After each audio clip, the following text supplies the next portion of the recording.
Welcome back, friends! Today, I'm going to be looking at this Marvel Legends 2-pack featuring Storm and Thunderbird. I like how they had to clarify that Thunderbird is indeed a Marvel character. You can see pretty much everything you get in the window. Storm looks like she's coming with a good amount of stuff, but it looks like Thunderbird is only bringing himself to the party. And maybe that's okay. Maybe sometimes all you need is yourself. Packaging seems standard of all the other Marvel Legends 2-packs. We've got some really nice renderings here on the back, and those continue around to the sides. My review space is a little small, so it's hard to see them. Thunderbird on that side, and Storm on this side. I don't think there's much more that can be said about the packaging, so I'm just gonna go ahead and open it up.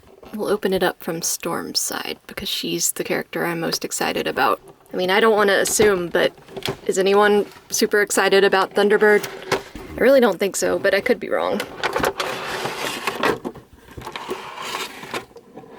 Okay, alright, I really don't know how to go about this because there's a lot going on. I'll try and get him out first, I guess.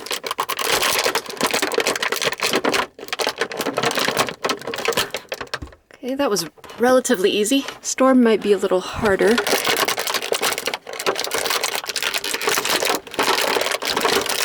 Her cape is going through the back, so it's it's a little difficult. Alright, okay. Oh my god. Oh my god. Alright, okay. Ah. Ah, jeez.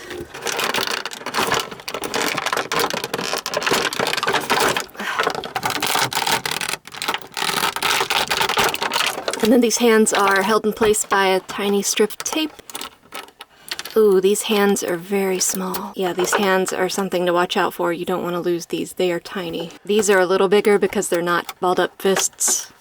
They're splayed out a little more, but they're still very, very small. Alright, let's get Thunderbird out of the way first. I'm sorry, that was mean. I'm sure there are some Thunderbird stands out there somewhere. What I can see so far, Thunderbird is a solid sculpt. The colors of his costume are a little garish, but that's pretty much a superhero standard. We know that. His face looks great. His hair is just beautiful. I really like the sculpt on his tassels. I think it was a good idea to have them mostly grouped together, but every now and then they put in some negative space to really drive home that this is a sectioned fabric. I am seeing a lot of minor defects on mine. There's a sprue mark on his belt where it was clipped off of the sprue. Some places where the paint went awry. Some paint on his hair. And this weird section on his left arm where it looks like a badger took a chunk out of him. I don't know what happened here, but I'm sure it was traumatic. But that's alright. I don't really get too nitpicky about stuff like that. Goes forward a good amount. Doesn't really go back much, but it is on a rocker, it looks like. It can't go side to side much either.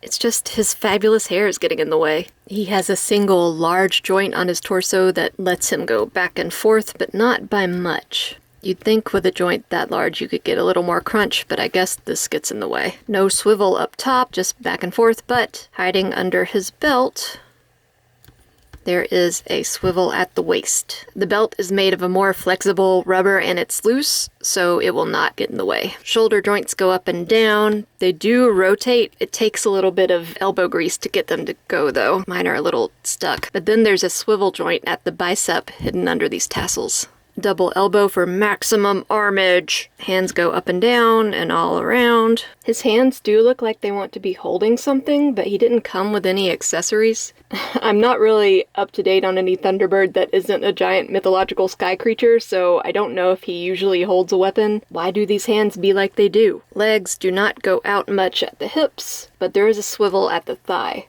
Double knee, just like the elbow. Ow. And another swivel at the calf. Feet go side to side, back and forth, and the tassels at the feet are loose so they won't hinder any foot movement. So solid figure if you're a Thunderbird fan, but I'm sure most people will be getting this pack for Sturm. Okay, right off the bat I can see that mine unfortunately has some weirdness going on in the face. It looks like a streak of paint or glue or something got splattered across her face, so that's disappointing. The face is one area where you really don't want your toy to be messed up since that's usually the focal point. But I have to say, the rest of the face is really nice. The angry face sculpt is perfect. Her teeth are slightly bared, you can even see a little snarl on her lips, and there's silvery paint added to her eyes that makes them seem to almost glow. This is definitely my favorite look for Storm. I really love her headdress. Her hair is gorgeous. The hair on the sculpt is really nice. I love the way it flows. You can tell that there's supposed to be wind whipping around her. It's got some gray modeling in there as opposed to just stark white, which is cool. And the shiny material for her clothing is a really nice touch.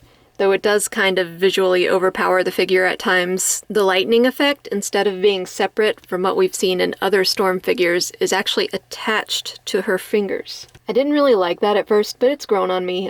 This blue translucent they've used for the lighting effect is really beautiful. It does look a little strange though when you look closely because the lightning effect is traveling up her fingers, but that's not painted. It just looks like there's some kind of veiny situation going on there. It looks painful. I did notice on this hand there's a sprue mark that they just didn't bother painting over. I think that's a sprue mark. I don't know, or it could be where a pin went in, but it looks a little high for where the pin is.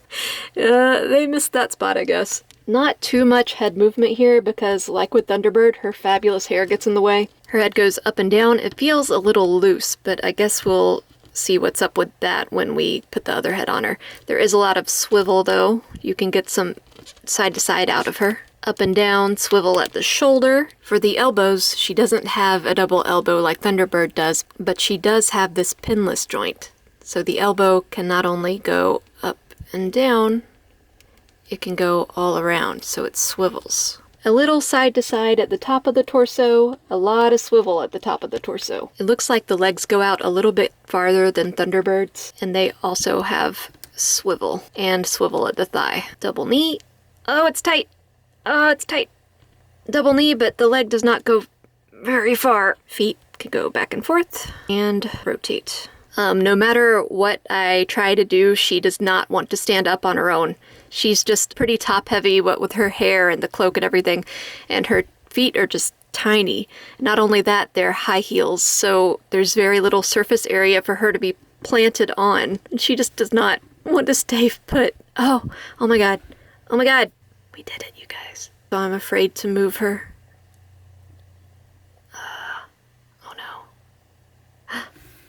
So it can be done, but this is pretty much the only pose she'll be able to be in, unless you have a stand or something. Storm, unlike Thunderbird, actually comes with accessories. She's got a different head, an alternate cloak, and 2 extra sets of hands. So we're going to transform her from angry to, placid, I guess. Let's see, I'm going to do the hands first because they seem the most fragile and I want to get that out of the way. Gently. Yeah, these are really tiny pegs, so you want to be super careful. Okay. Oh, they're tight. Let's take off this head. Oh! I almost knocked over one of my lights. While we're here, let's take off this cloak so we can replace it with the other one.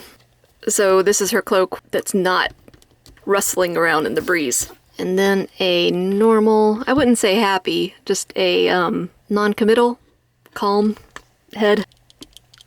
There we go. Okay, yeah, very nice. I like this look. I actually like this better than her attacking stance. I don't know, something just about the silhouette of this version is really appealing. It's really calm and placid, but there's a lot of power there. I don't know what I'm talking about, but it looks cool. It looks like this face is free of defects, so that's nice. I love how tall her hair is. And also her eyeliner is great.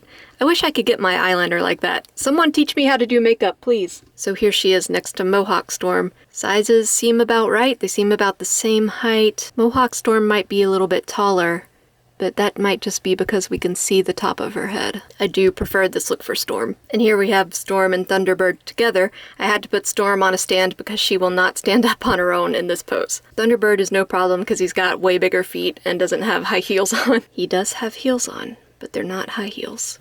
Solid set, I think. Worth it for Storm alone. She looks awesome. Both this version and the other version. And if you like Thunderbird, he's there too. As always, thank you so much for watching. If you have any comments or questions, please let me know, and I'll see you guys on the next one.